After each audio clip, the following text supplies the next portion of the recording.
This is Vietnam. In February 1965, the president orders limited airstrikes against selected military targets in the north.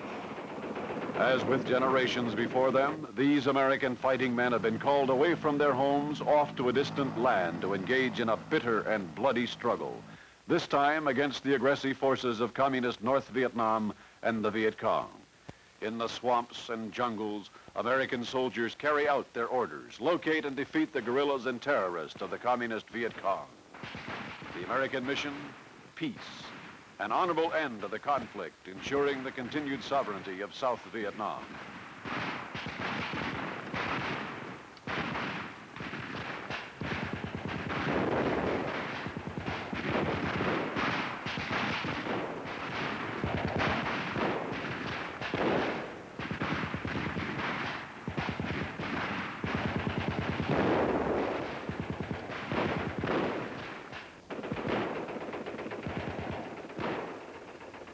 Twice before in this century, American servicemen have led the fight for freedom in both Europe and in Asia. Now, as before, the price of peace in the face of imperialist aggression is high.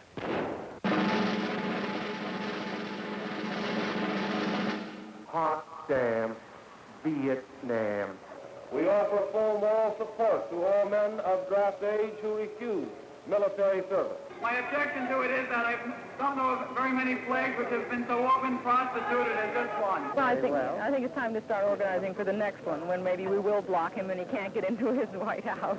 I intend to support the Constitution of the United States. I will not fight in Vietnam.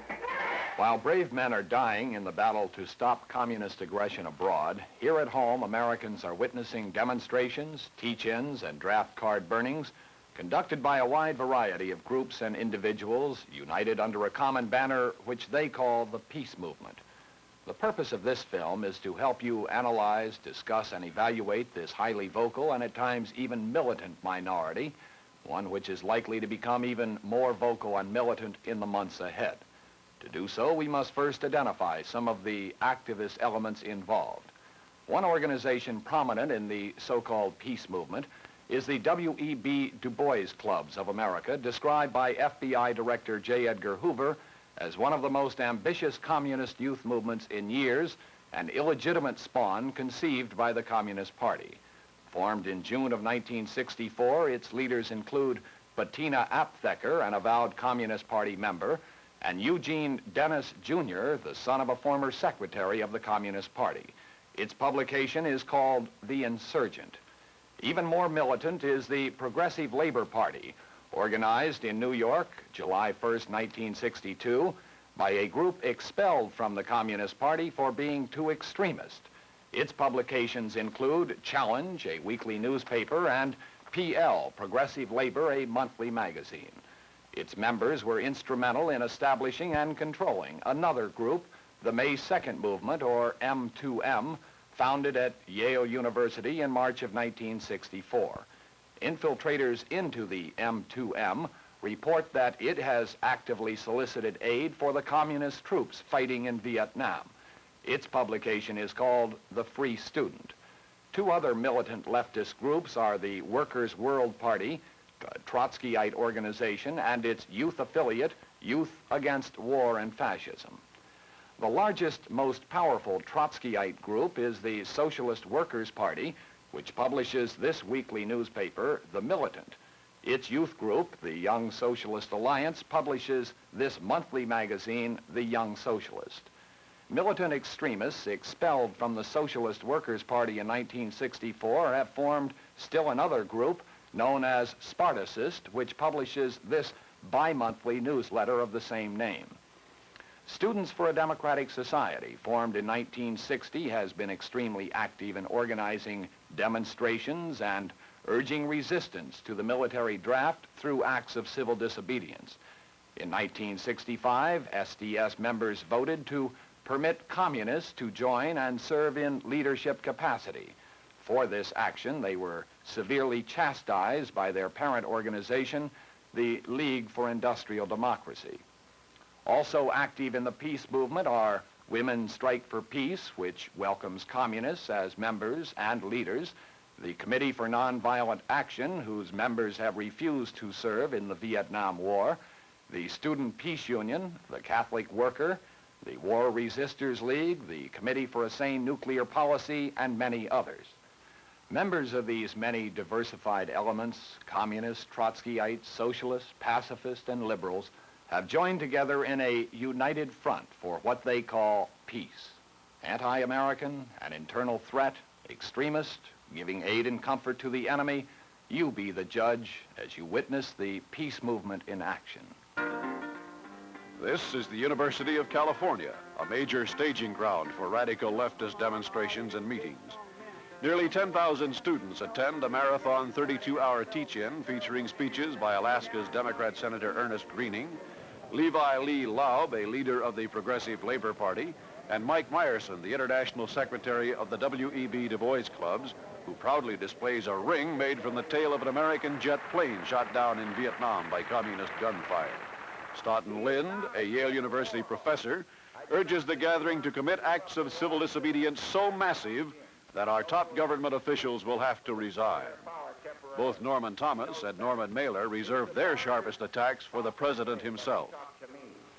He is developing what he may not have himself, the worst possible imperialist attitude, the worst possible self-righteous attitude, and the worst possible indifference to human blood. You play this chess game with pawns who bleed, and we've been doing it for God knows how many years.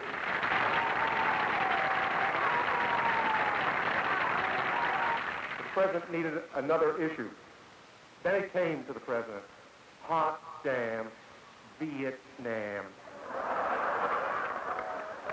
Vietnam, that little old country which had been under his nose all these years. Things were getting too quiet in Vietnam. If there was one thing hotter than Harlem in the summer, it was air raids on rice paddies and napalm on red goose.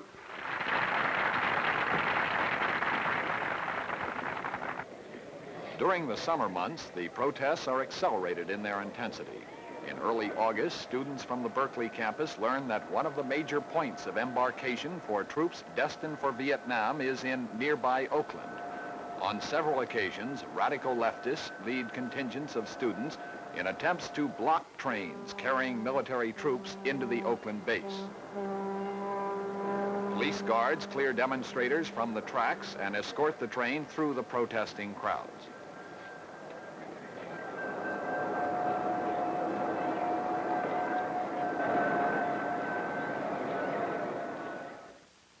The first experiment in massive civil disobedience in connection with the Vietnam War protest is initiated the next day in the nation's capital.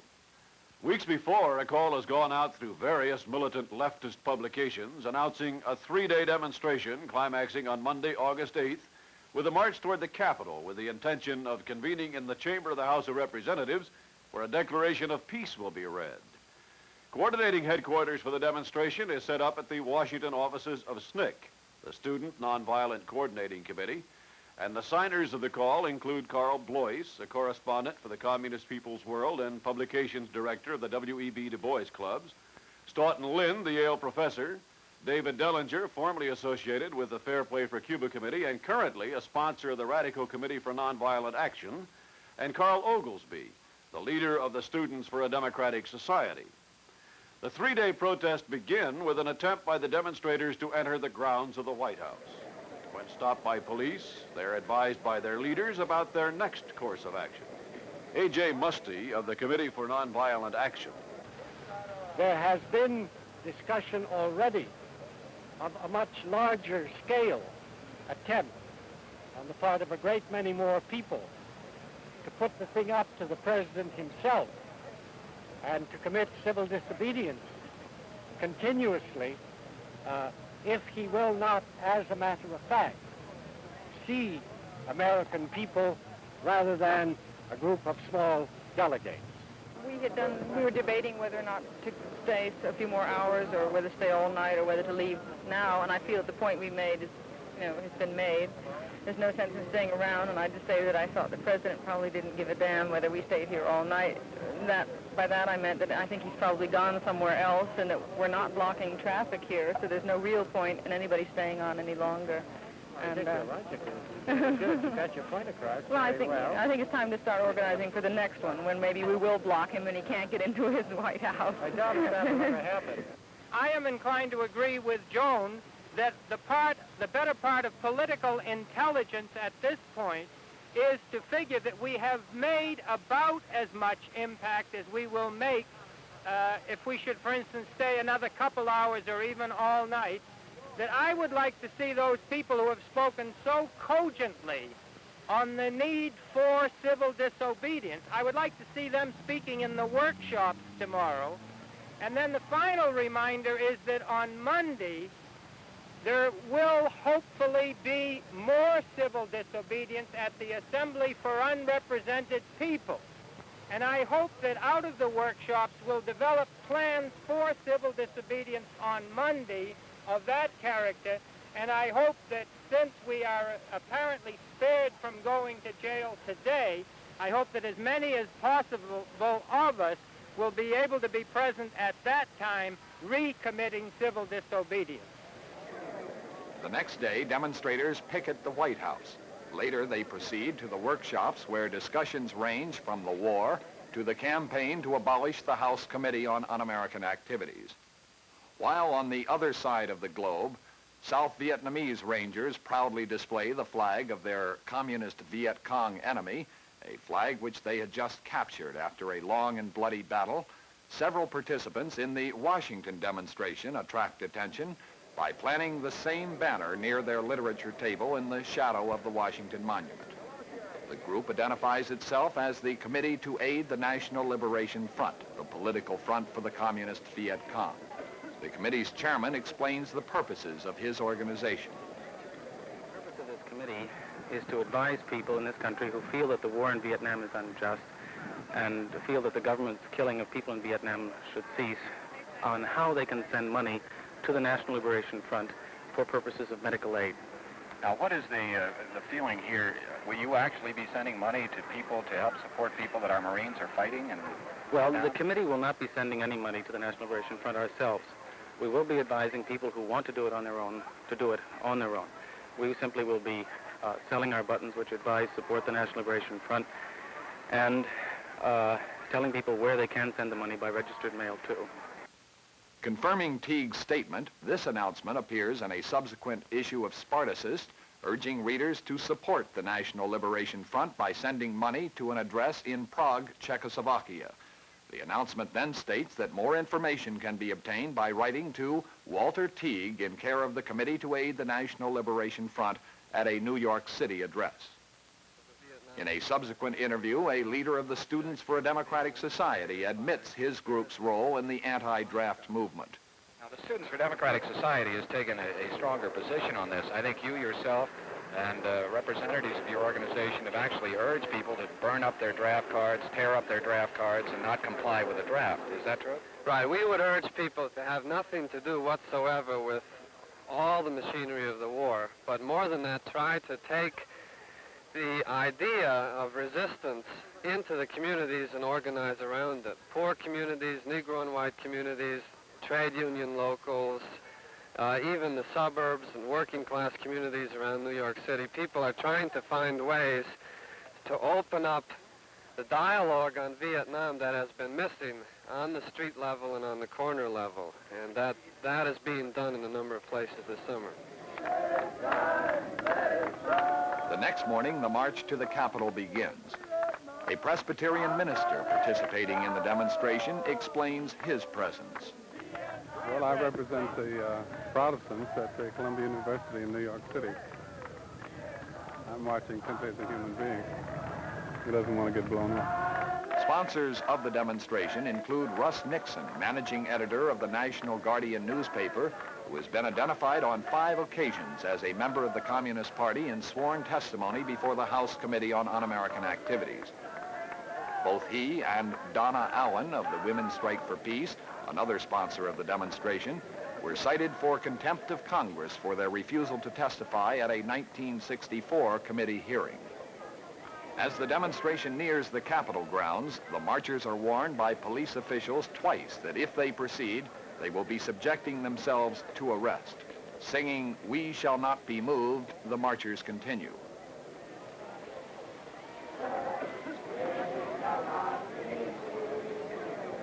The procession is suddenly interrupted as members of the National Socialist Workers' Party, the Nazi Party, rush forward, shout invectives, and throw red paint on the demonstration leaders. Despite the interruption, David Dellinger and Stoughton Lynn move the march closer to its destination. Further warnings by the police have no impact on the marchers as they continue on to the Capitol grounds, where they are stopped by a line of Washington police and are warned again. Stoughton Lynn announces to the demonstrators that they will continue and suffer arrest, and the marchers attempt to push their way through the police lines. We are prepared to face arrest. Several hundred of us, I think, will continue at this point. We will not let ourselves become a mob. We will proceed in a quiet and dignified way and suffer arrest if need be.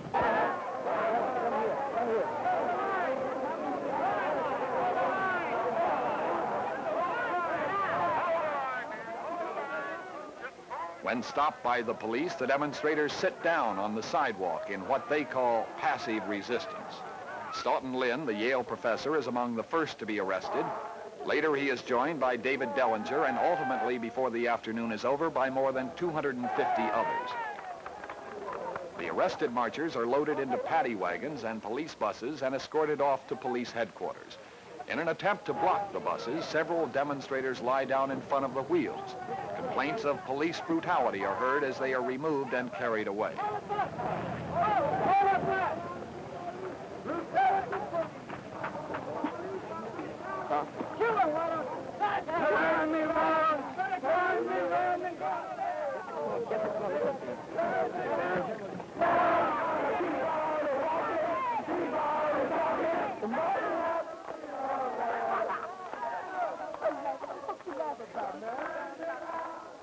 A steady flow of wagons and buses keeps pace with the 3-hour-long arrests that take place. Awaiting arrest, the demonstrators read their declarations and make their speeches.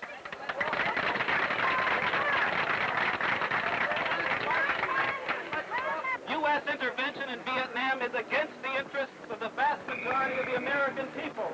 I intend to support the Constitution of the United States. I will not fight in Vietnam.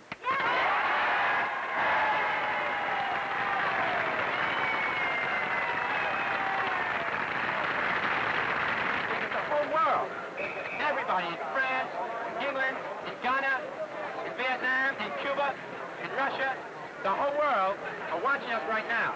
Further, the arbitrary centralization of decision-making constitutes a most serious erosion of the democratic right of the American people to discuss and decide the questions of war and peace.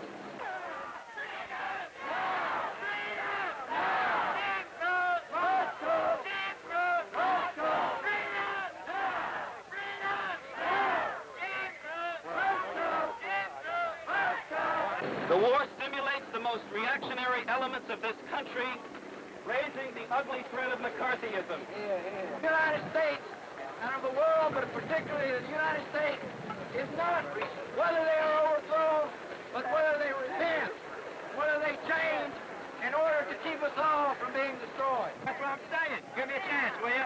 We're more orderly, we're more together, we're more disciplined, we're more engaged, and we're more effective now than we were. We had all the guys who organized it, and that is the proof, I think, that we are all leaders, that we all know what we're doing, that we can't have democracy, and you can't pass responsibility around. We lost Stoughton Lynn, we lost Harris, we lost Dellinger, we lost Chandler, and when we had them, we were standing out there, we were looking around, people were splitting up, they were screaming at each other. Now we don't have them, and every single one of us knows exactly what he has to do. The abdication by the Congress of the United States of its right to decide the issues of war and peace, and its support of the Johnson administration's counter-revolutionary war against the Vietnamese people shows that it does not represent the interests of the vast majority of American people, but only a tiny corporate oligarchy.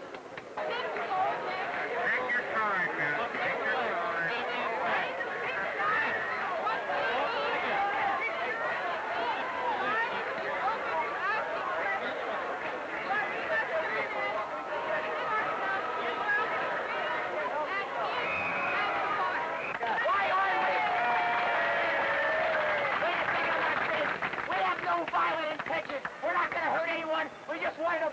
around that building, go onto that fence, read a piece of paper, and then go home. Now, why aren't we allowed to do that? Can any of you men tell me why we're not allowed?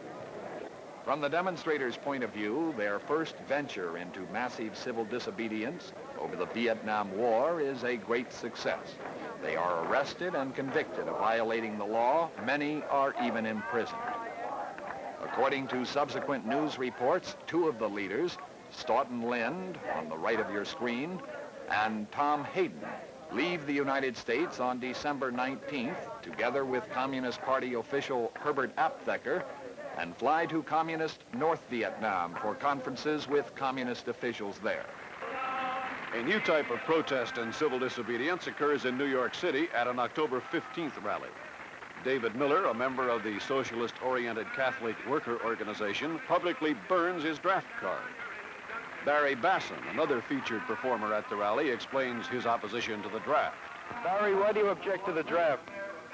Because it is an attempt by the state to make slaves of the citizens. I think if the United States wants an army, it should be a voluntary army. If the people of the United States are willing to defend this country militarily, they should do it voluntarily. Personally, I am not willing to defend this or any other country through military means. Do you think that this country is in danger? I think it's in danger, yes, from the government, from no other source. Have you refused to serve in the Army? Yes, I have. After going to the speaker's platform, Basson's opening attack is centered on the American flag itself. I'd like to start by saying that when I was asked to speak here, I did not know that this flag would be here today. My objection to it is that I don't know of very many flags which have been so often prostituted as this one.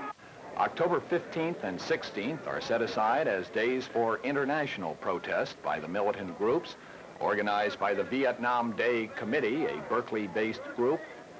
Protest demonstrations are conducted in many American and foreign cities simultaneously. Berkeley demonstrators try twice to march through the city of Oakland to the Army terminal there, being stopped on both days by police officials. Among the organizers of the New York City March are Clifton DeBerry, an official of the Socialist Workers' Party, and Levi Laub of the Progressive Labor Party. Even Spartacist is clearly represented. 3 weeks later, the year's most dramatic public draft card burning ceremony is introduced. We offer full moral support to all men of draft age who refuse military service. We offer full moral support to them whether they engage in burning their draft cards, otherwise non-cooperate with the draft, or seek pacification as conscientious objectors. Refuse to fight across the sea. The 5 draft card burners are identified as Thomas C. Cornell, Mark Paul Edelman, Roy Lisker, James Wilson, and David McReynolds. Their ceremony is interrupted briefly by a spectator with a fire extinguisher, but only moments later, the burning continues. On Thanksgiving Day, delegations from more than 100 radical leftist and pacifist organizations arrive in Washington at the Lincoln Memorial Church, an affiliate of the United Church of Christ, for a 3-day-long convention of the National Coordinating Committee to End the War in Vietnam. Outside the church, the delegation representing the Committee to Aid the National Liberation Front, headed by Walter Teague, arrives and begins to unload bundles of communist North Vietnamese literature and communist flags. Both Teague and an associate proudly display the communist flag for photographers. These same flags are carried in the Saturday March for Peace, organized by the Committee for a Sane Nuclear Policy. The organizers of the march welcome any and all who might wish to join. En route to the Washington Monument grounds, many demonstrators stop to purchase the latest edition of the Communist Party's Worker, a special issue commemorating the protest demonstrations. Mingling among the demonstrators are members of the extremely militant Spartacist organization, carrying signs blaming American imperialism for both the war in Vietnam and the rioting in the Watts area of Los Angeles. At the Washington Monument, the American flag is casually discarded on the ground by some as they prepare to listen to an afternoon of speeches attacking American foreign policy. An invocation is given by Dr. Edwin Dahlberg. Will you please stand? Dr. Dahlberg is a past president of the National Council of Churches.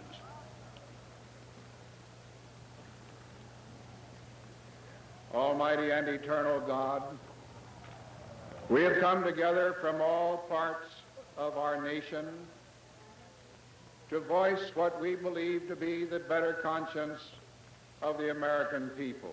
The first speaker is Dr. Benjamin Spock, a noted pediatrician and author and co-chairman of the sponsoring committee for a sane nuclear policy.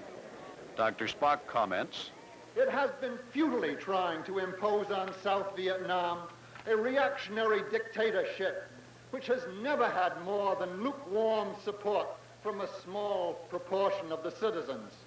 Following Dr. Spock, the crowd hears speeches by longtime socialist leader Norman Thomas. Professor Joseph M. Duffy, Jr. of the University of Notre Dame, and Congressman George Brown, Jr., Democrat of California. The crowd then hears the last two speakers. The difference between the bombing of Hanoi and Haiphong and negotiations may well be determined by the number of our demonstrations and their intensity. What the National Liberation Front is fighting in Vietnam is a complex and a vicious war, and it is also a revolution, as honest as they will ever come.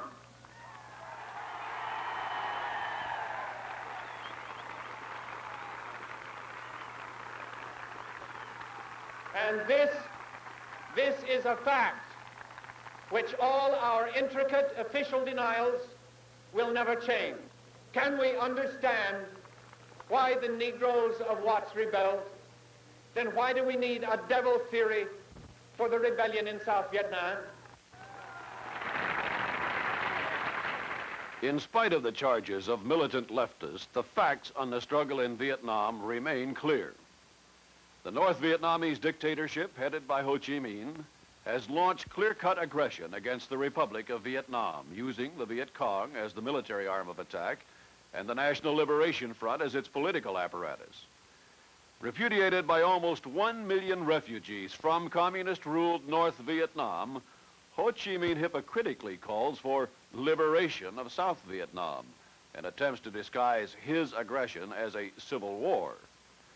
The United States has intervened in accordance with international agreements and at the invitation of the government of South Vietnam. The United States seeks no territory, but rather seeks to protect another nation from communist conquest. Meanwhile, here at home, organizations and individuals involved in the so-called peace movement promise to accelerate their protest against this American policy in the months ahead. You have heard some of their statements. You have seen how they promote what they call peace. You have heard a charge that the president has ordered bombing of North Vietnam as a callous political move to create a diversionary issue. You have heard the American flag denounced in scathing terms. You have seen deliberate violations of law in what is called civil disobedience. You have seen the flag of the communist Viet Cong carried by leftist demonstrators in the heart of our nation's capital.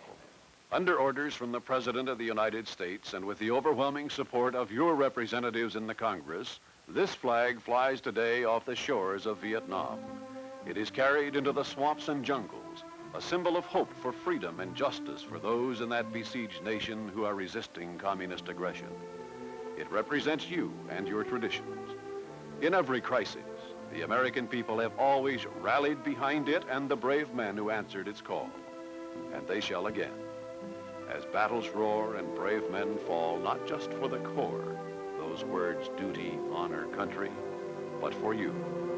And all those who cherish liberty respond, one nation, indivisible.